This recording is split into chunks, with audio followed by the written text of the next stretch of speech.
नमस्कार साथियों, मेरा नाम दीपेश चौधरी, मेरी कंपनी का नाम श्रीबिल टेक और एक बार फिर से मैं आपका हार्दिक अभिनंदन करता हूं आपके अपने यूट्यूब चैनल पर। तो साथियों, आज का जो पॉडकास्ट है वो आपके लिए बहुत इम्पोर्टेंट होने वाला है। आज हम यमुना से रिलेटेड जितनी भी क्वेरीज हैं, जितनी भी क्वेश्चंस हैं, उन सब के बारे में जानेंगे। अगर आप येड़ा या यमुना के अंदर इन्वेस्टमेंट का प्लान कर रहे हैं, मतलब कोई रेजिडेंशियल प्लॉट ले रहे हैं, प्रॉपर्टी देख रहे हैं, चाहे साइज छोटे से लेकर बड़ा कुछ भी साइज देख रहे हैं, तो कुछ चीज़ें ऐसी हैं जो आपके लिए जानना बहुत इंपॉर्टेंट है। कुछ चीज़ों को आपको बेसिक इन्फॉर्मेशन जरूर होनी चाहिए। तो आज हम अपनी वीडियो के अंदर उन सभी बातों पर डिस्कशन करेंगे जो आपके लिए बहुत इंपॉर्टेंट है।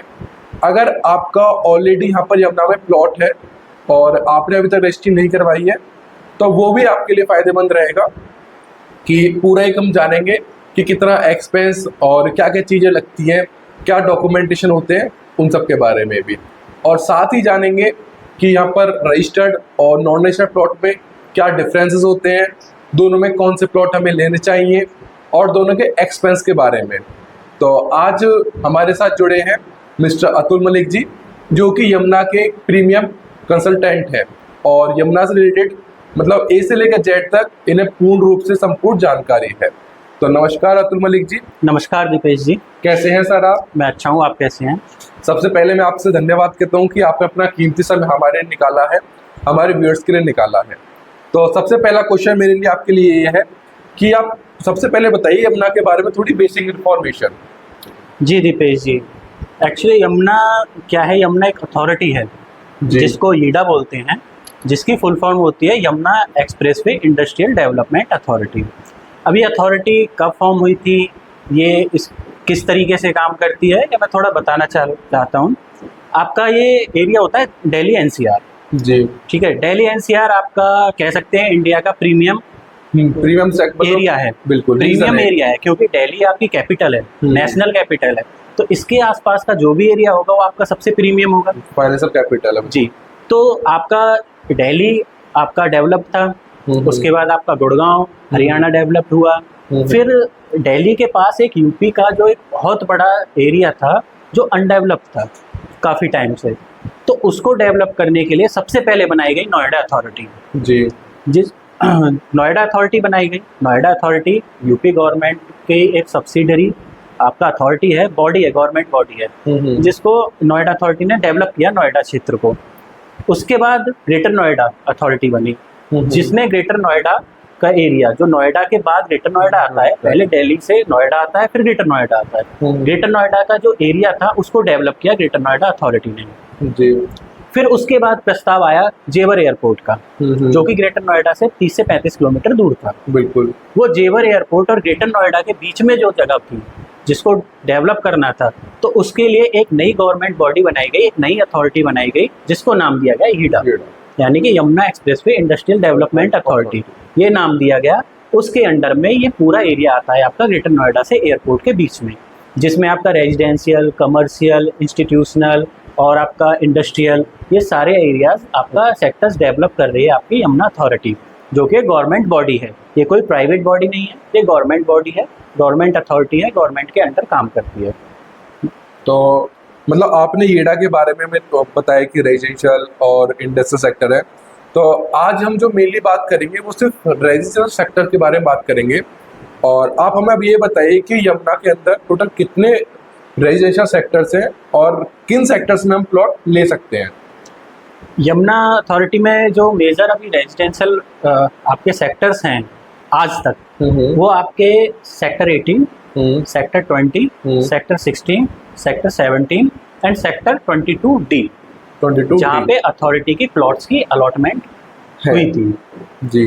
ठीक है, जिसमें सेक्टर 18 एंड सेक्टर 20 ये सबसे पुरानी अलॉटमेंट है, जो कि 2009 में हुई थी जी। 2009 के अलॉटमेंट के अंदर इन्होंने वेरियस प्लॉट, अलग अलग साइज के प्लॉट्स इन्होंने अलॉट किए थे, 300 से 4000, जिसमें मिनिमम 300 मीटर था। हाँ, बिल्कुल 300 मीटर थे, 500 स्क्वायर मीटर थे, 1000, 2000, 4000, ये साइज इन्होंने अलॉट किए थे सन 2009 में।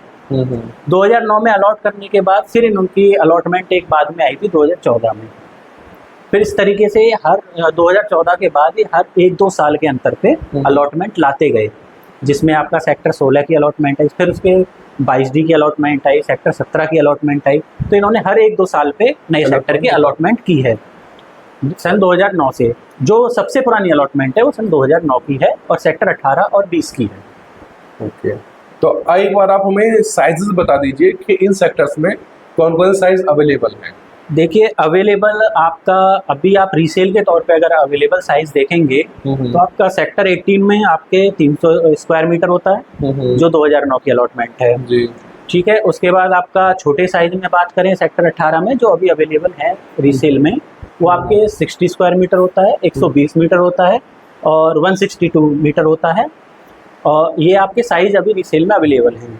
लेकिन जो रेजिडेंशियल साइज हैं वो आपके 60 metre, 90 metre, 120 metre, 162 metre, 200 metre ये साइजेस हैं। लेकिन 200 स्क्वायर मीटर की अभी रजिस्ट्री ओपन नहीं हुई है, तो इसलिए रीसेल में अवेलेबल नहीं है। जो अभी रीसेल में अवेलेबल हैं सेक्टर 18 में वो आपके 60 metre, 90 metre, 120 metre, 162 metre, 300 metre ये साइजेस अवेलेबल हैं। अब बात करते हैं सेक्टर 20 की। सेक्टर 20 में आपके 300 मीटर, 500 मीटर, 1000 मीटर, 2000 मीटर और 4000 मीटर ये साइजेज आपको रीसेल में अवेलेबल होते हैं।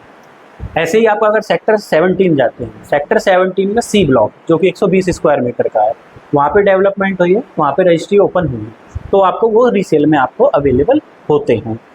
और एक आपका सेक्टर 22D, सेक्टर 22D में आपके 120 मीटर और 162 स्क्वायर मीटर ये दोनों साइजेस अवेलेबल होते हैं रीसेल में। क्या सेक्टर 17 में एक ही साइज 120 मीटर? नहीं, सेक्टर 17 में आपका 200 स्क्वायर मीटर भी है, 162 स्क्वायर मीटर भी है, लेकिन आपका 120 स्क्वायर मीटर की डेवलपमेंट हो चुकी है, तो उनका फिजिकल पोजीशन मिलना स्टार्ट हो गया है, इसलिए वहाँ पे रजिस्टर लीज डीड स्टार्ट हो गई हैं और लीज डीड स्टार्ट हो चुकी हैं, इसलिए वहाँ पे रीसेल ट्रांसफर ओपन हो चुके हैं। अच्छा, और सेक्टर 16 में? सेक्टर 16 में डेवलपमेंट स्टार्ट हो चुकी है, लेकिन रजिस्ट्रियाँ जल्दी ही स्टार्ट हो जाएंगी वहाँ पे भी। सेक्टर पर क्या साइज है? वहाँ पे भी आपका छोटे साइज हैं, वेरियस साइज हैं, छोटे वो साइज हैं आपके 120 स्क्वायर मीटर के, 162 स्क्वायर मीटर के छोटे साइज हैं, वहाँ पे 300 स्क्वायर मीटर के नहीं हैं। जो आपका मेनली छोटे साइज हैं वो आपके सेक्टर 16 और सेक्टर 17 में है। तो अभी आप हमें ये बताइए कि 2 तरह के प्लॉट है यमुना में जी, एक रजिस्टर्ड, एक नॉन रजिस्टर्ड। बिल्कुल। दोनों में क्या डिफरेंस है, कौन से प्लॉट लेने चाहिए और कौन से सेक्टर में कौन से प्लॉट लेने चाहिए? बिल्कुल, देखिए रजिस्टर्ड और नॉन रजिस्टर्ड क्या होता है। अथॉरिटी ने सबसे पहले अलॉटमेंट की।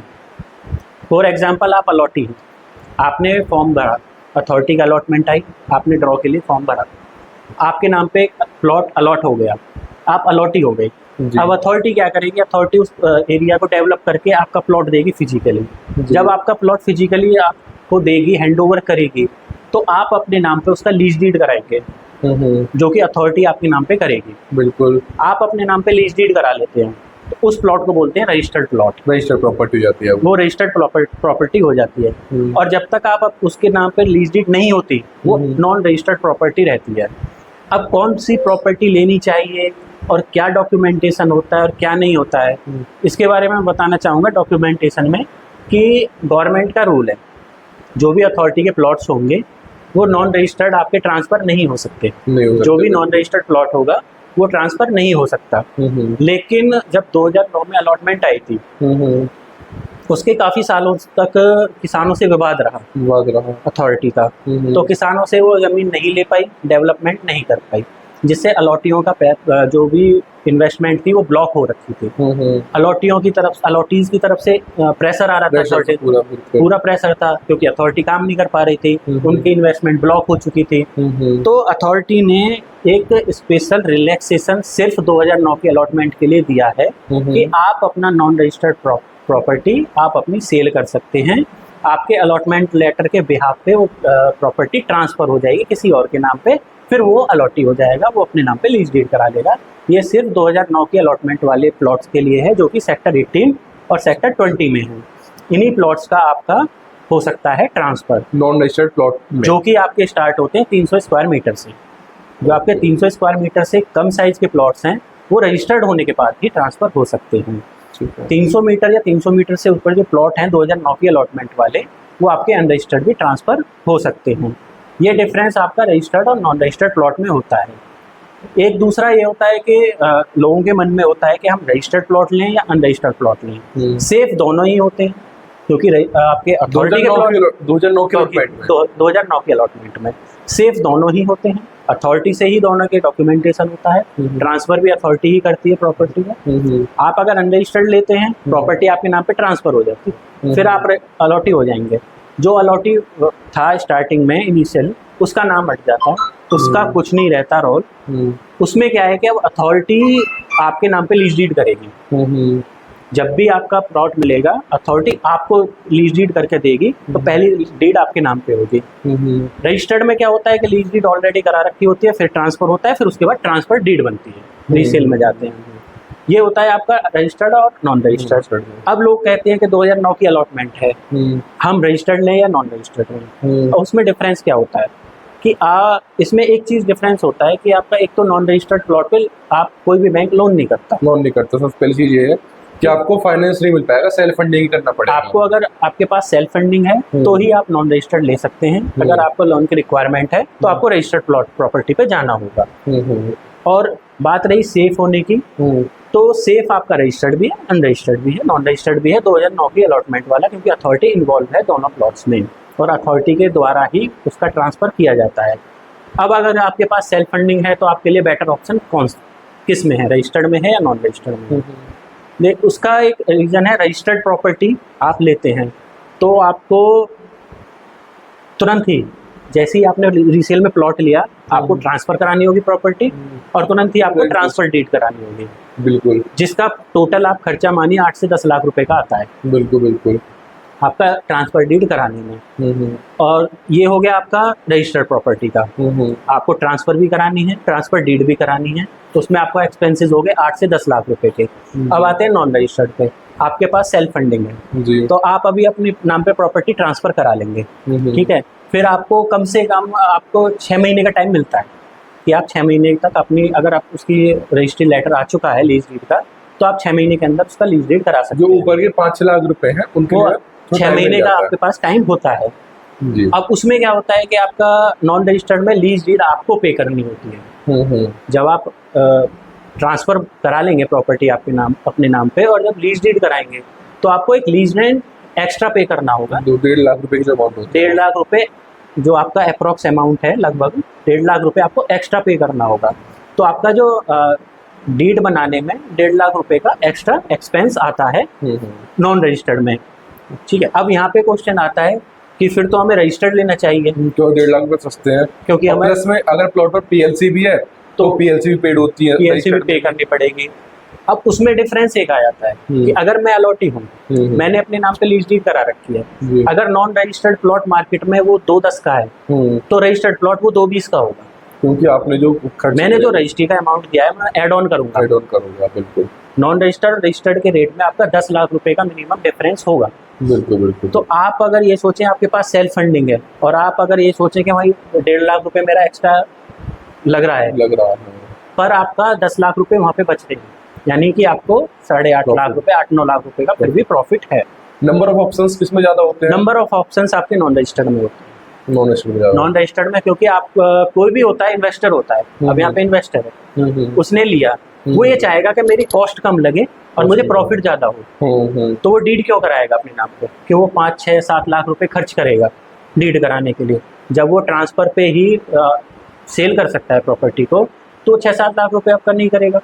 इन्वेस्टर्स ज़्यादा हैं और रजिस्ट्री वो लोग कराते हैं जो एंड यूजर्स होते हैं, ज़्यादातर मैक्सिमम लोग वही होते हैं कि अपना डीड करा के कि हमें अभी 2 साल या 3 साल या 4 साल 5 साल अपना प्लॉट लंबे टाइम के लिए रोकना है या फिर रखना है, इसलिए नॉन रजिस्टर्ड ऑप्शंस ज़्यादा होते हैं। अच्छा, अब आप हमें इसमें ये बताइए कि रजिस्टर्ड प्लॉट है, उसमें जो टीएम डलता है तो उसमें रजिस्ट्री हो जाती है, उसके ब्याह पे टीएम डल गया जी। नॉन रजिस्टर्ड प्लॉट में टीएम कैसे डलता है, उसका क्या प्रोसेस होता है? जी बिल्कुल, आपने अच्छा क्वेश्चन किया है। नॉन रजिस्टर्ड प्लॉट का क्या होता है? नॉन रजिस्टर्ड प्लॉट 2 तरीके से होते हैं। एक होता है कि आप अलॉटी हैं, मैं अलॉटी हूँ, ठीक है। एक पेपर होता है एग्रीमेंट टू लीज। हाँ, एक बार आप मुझे डिफाइन कीजिए एग्रीमेंट टू लीज का मतलब क्या है? एग्रीमेंट टू लीज होता है पेपर, उसमें क्या होता है कि आप अलॉटी होते हैं, ठीक है। आपका क्या होता है कि 4750 आपका अलॉटमेंट रेट है, जी। उसके अकॉर्डिंग 7% स्टाम्प ड्यूटी होती है। अप्रोक्स 1 लाख बैठते हैं। एक लाख के अप्रोक्स बैठता है। तो अलॉटी क्या करते हैं कि वो 1 लाख रुपए पे करके स्टाम्प के एग्रीमेंट टू लीज करा लेते हैं, जिससे क्या होता है कि जब भी आपका रजिस्ट्री स्टार्ट होगी, जब भी लीज प्लान बन जाएंगे, जब लीज प्लान बन जाएंगे, जब लीज डीड स्टार्ट होगी, तो स्टाम्प पेपर काउंट होंगे। उस स्टाम्प पेपर के बिहाफ पे जो भी आपका अमाउंट बचा हुआ होगा स्टाम्प पेपर का, वो पे करके आप अपने नाम पे लीज डीड करा सकते हैं, यानी कि वो इंक्लूड हैं आपके लीज डीड में। Okay okay. तो ये होता है आपका एग्रीमेंट टू लीज का मतलब। अब आप अगर मान लीजिए आपने एग्रीमेंट टू लीज कराया हुआ है, आप अपनी प्रॉपर्टी सेल कर रहे हैं, मैं सेल करना चाहता हूँ, मैं आप बायर हूँ, तो सबसे पहले क्या होगा, आप अपना एग्रीमेंट टू लीज सरेंडर करेंगे, उसको होते हैं एग्रीमेंट टू लीज सरेंडर। फिर उस केस में वो स्टाम्प पेपर आपका कैलकुलेट नहीं होता, तो अब आप वो वेस्ट है। अब एक बात मैं ऐड करूंगा इसमें। अब जैसे मैंने एग्रीमेंट टू लीज की हुई है 1 लाख रुपए की जी, वो मैं अपना प्लॉट सेल कर रहा हूँ, जी, तो 1 लाख रुपए मेरे कहाँ जाएंगे, मुझे कैसे मिलेंगे, या फिर वो नहीं मिलेंगे, वो वेस्ट है, मेरे लिए वेस्ट है वो वेस्ट है, क्योंकि आप अपनी लीज सरेंडर कर रहे हैं, आपने अपनी एग्रीमेंट टू लीज जो कराई हुई है वो सरेंडर कर दी। तो आप उसका मतलब सामने वाले बायर को भी कोई बायर को कोई प्रॉफिट किसी एडजस्टमेंट में कुछ नहीं होगा, वो एडजस्ट नहीं हो सकते। वो स्टैम्प आप तभी एडजस्ट कर सकते हैं जब जिसके नाम पे एग्रीमेंट टू लीज है उसी के नाम पे लीज डीड होगी, तो वो स्टाम्प पेपर एडजस्ट होंगे डीड में, वरना वो स्टाम्प पेपर कहीं पे एडजस्ट नहीं होते, वो आपको सरेंडर करने होंगे, वो आपके वेस्ट है स्टाम्प पेपर अगर आप सेल करते हैं। ये तो हो गया आपका एग्रीमेंट टू लीज, आपने वो लीज सरेंडर कर दी, ठीक है। फिर आपने टीएम कर दिया मेरे नाम पे, यानी कि प्रॉपर्टी मेरे नाम पे ट्रांसफर कर दी, टीएम डल गया, उसके ब्याह पे टीएम डलता है, मेरे नाम पे ट्रांसफर लेटर आ जाएगा, फिर मैं हो गया, फिर आपका मैटर खत्म है। मेरा मैटर खत्म। सिर्फ चैन में आपके नाम का अलॉटमेंट लेटर रहेगा, ट्रांसफर लेटर मेरे नाम का रहेगा, अथॉरिटी जब भी लीज डीड करेगी मेरे नाम पे करेगी, लीज डीड आपके नाम, आपसे पूछेगी भी नहीं। अथॉरिटी के मैनेजर्स आएंगे जो उन्होंने अपॉइंट किए हुए हैं लीज डीड के लिए, वो आएंगे, वो मेरे नाम पे लीज डीड कर देंगे, ठीक है। अब दूसरा आता है, एक आता है कि एग्रीमेंट टू लीज अगर नहीं की गई है, अगर एग्रीमेंट टू लीज नहीं है तो फिर कैसे प्लॉट, तो फिर इसके लिए आपका एक रजिस्टर्ड एग्रीमेंट टू सेल बनता है। आपका जो भी आप मान लीजिए आपका प्लॉट की मार्केट वैल्यू जो भी है, लेकिन आप जो वाइट वैल्यू दे रहे हैं, जो जिसमें हमारा समझौता हुआ वाइट वैल्यू का सेल में होता है, जो भी आपको एग्रीमेंट टू सेल पे दिखाते हैं कि सेल वैल्यू प्लॉट की इतनी है, मान लीजिए आपने cell value for example 1 CR का रखी है, 1 CR 1 करोड़ रुपए का आपने हमें दिखा दिया कि आपका 1 करोड़ रुपए हम प्लॉट ले रहे हैं जी, ठीक है। वो एग्रीमेंट टू सेल 1 करोड़ रुपए का बन गया, ठीक है। तो एग्रीमेंट एक्सपेंस आएंगे, एक्सपेंसेस आएंगे, वो आपका रजिस्ट्रार ऑफिस में रजिस्टर्ड होगा, और उसका आता है जो भी आपकी वाइट वैल्यू, जो भी सेल वैल्यू है, उसका 2.5% होता है, 2.5% उसकी लगभग अप्रॉक्स वाइट वैल्यू का 2.5%, वाइट वैल्यू का 2.5% आपका एक्सपेंस आता है रजिस्ट्रार ऑफिस में, तो उसके ब्याह पे फिर टीएम डलता है, वो रजिस्टर्ड होता है, फिर वो डॉक्यूमेंट के साथ अथॉरिटी में जाता है, फिर अथॉरिटी आप बायर के नाम पे ट्रांसफर लेटर इश्यू करती है। तो आपने हमें बताया कि नॉन रजिस्टर्ड प्लॉट आपके एग्रीमेंट टू सेल के ब्याह पर ट्रांसफर हो जाते हैं, तो क्या फिर ऐसा 2015-2016 के अलॉटमेंट जो सेक्टर 17-16 में है, तो वो भी तो ट्रांसफर हो सकते हैं? नहीं, वो नहीं हो सकते ट्रांसफर। उसमें क्या, मैंने आपको बताया स्टार्टिंग में कि अथॉरिटी ने ये रिलैक्सेशन दिया है, ये कहीं पे ये सिर्फ 2009 के अलॉटीज 2009 के अलॉटीज के लिए है, ये कहीं पे भी रूल नहीं है। रूल यही होता है कि जब तक प्रॉपर्टी रजिस्टर्ड नहीं हो जाएगी आप सेल नहीं कर सकते। अब अगर आप 2015-16 की प्रॉपर्टी अपनी जो रजिस्टर्ड नहीं हुई है नई अलॉटमेंट में, आप उसको सेल करना चाहते हैं, तो आप सिर्फ एग्रीमेंट को सेल बना के छोड़ सकते हैं। वो ना तो आपका ट्रांसफर होगी प्रॉपर्टी, ना उसकी डीड होगी। वो आपको जब तक आप अपने नाम पे लीज डीड नहीं करा लेंगे, आप उसको रीसेल नहीं कर सकते अथॉरिटी के तरफ से या रजिस्ट्रार ऑफिस की तरफ से। आप सिर्फ एग्रीमेंट कर सकते हैं किसी के नाम पे कि मैं, मैंडेटरी है 2009 के अलॉटमेंट के बाद, मैंडेटरी है आपका 2009 के अलॉटमेंट के बाद जितने भी नई अलॉटमेंट है, चाहे वो 300 स्क्वायर मीटर की हो या 2000 स्क्वायर मीटर की, अगर नई अलॉटमेंट है तो आप उसको रजिस्ट्री के बाद ही रीसेल कर सकते हैं। ठीक है अतुल मलिक जी, आपने काफ़ी अच्छा समझाया हमें और चीज़ें समझ में भी आई है।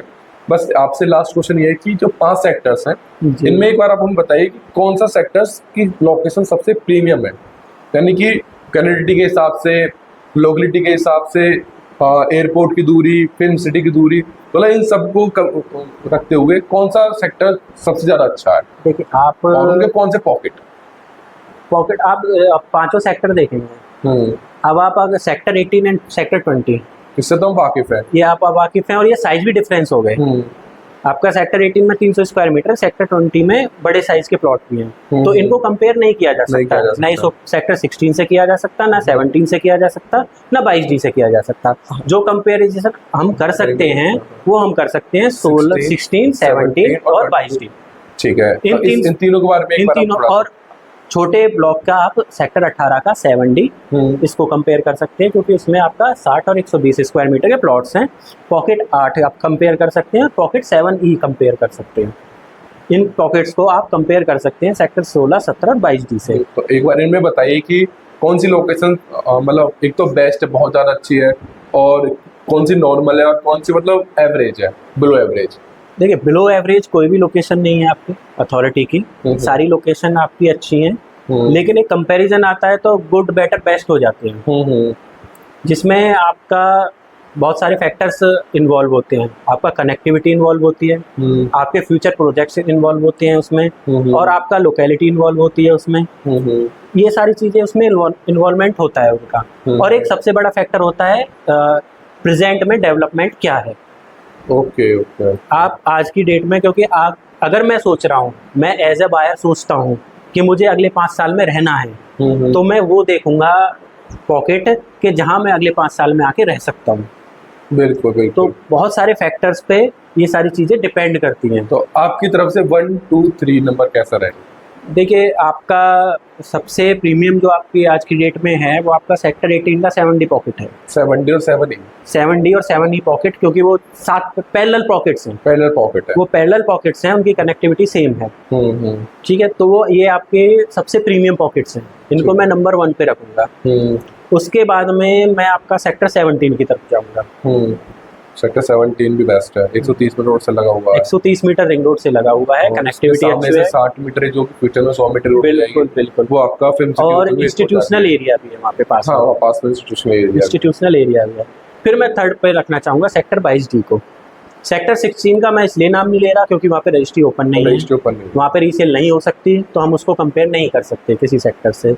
तो मेरे अकॉर्डिंग आपका सेक्टर 18 का 7D 7E पॉकेट बेस्ट है।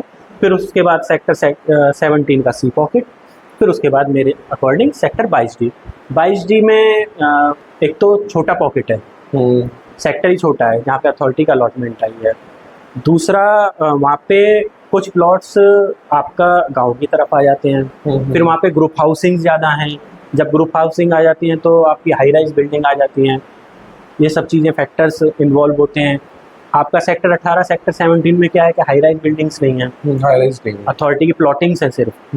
तो जो आपका प्लॉट रहेंगे तो आपका लोकेलिटी रहेगी वो सेम रहेगी, उनको सेम लोकेलिटी मिलेगी। वहाँ पे क्या होगा कि आसपास आपका हाई राइज है, बीच में आपका एक प्लॉटिंग आ गई, एक अथॉरिटी के प्लॉट आ गए, तो ये मुझे लगता है मेरे अकॉर्डिंग नेगेटिव पॉइंट है। बिल्कुल, एक गाँव हो गया, क्योंकि अथॉरिटी के भी वहाँ पे फ्लैट्स हैं, वहाँ पे बिल्डर्स, प्राइवेट बिल्डर्स के भी फ्लैट हैं, लेकिन आप इधर आएंगे तो आप इधर आपके कोई प्राइवेट बिल्डर्स के फ्लैट नहीं हैं, यहाँ पे प्लॉटिंग ही है, यहाँ पे वाइड रोड और ग्रीनरी ज़्यादा मिलेगी, फिर उसी के अकॉर्डिंग ठीक है, रस भी कम रहेगा लोगों के लिए। बिल्कुल, मतलब टोटल ओवरऑल अगर कंपैरिजन किया जाए तो सेक्टर 18 7D 7E पॉकेट आपका बेस्ट है। सेक्टर 17 भी काफ़ी अच्छा पॉकेट है। सेक्टर 22D की तुलना में ये दोनों अच्छे हैं। सेक्टर 22D नॉर्मल है, अगर आप बजट कम है तो आप सेक्टर 22D की तरफ और एक बात जोड़ना चाहूँगा, मैंने जो आपका सेक्टर 18 का 7D और 7A से नीचे जो रखा है मैंने सेक्टर 17 को, वो सिर्फ डेवलपमेंट की वजह से रखा है। कनेक्टिविटी, लोकेलिटी सब सेम है, सिर्फ प्रेजेंट में जो डेवलपमेंट है वो आपका 7D 7E में ज़्यादा है, सेक्टर 17C ब्लॉक में कम है, इसीलिए मैंने इनको थोड़ा सा गैप दिया है, वरना दोनों पॉकेट सेम है। अगर आप फ्यूचर में लंबे टाइम के लिए इन्वेस्ट करना चाहते हैं तो चाहे आप 7D में ले लीजिए या 17C में ले लीजिए, वो सेम है। तो आपसे काफ़ी अच्छा लगा बातें करके, और आपने जो भी हम अपने क्वेश्चन लेकर आए थे आपने सबके हमें आंसर दिए हैं। तो आपके साथ एक और गहन चर्चा करेंगे हम अपनी आगामी वीडियो में 7% के ऊपर, और यमुना अथॉरिटी से अलावा जो यहाँ पर अच्छी इन्वेस्टमेंट है उनके ऊपर।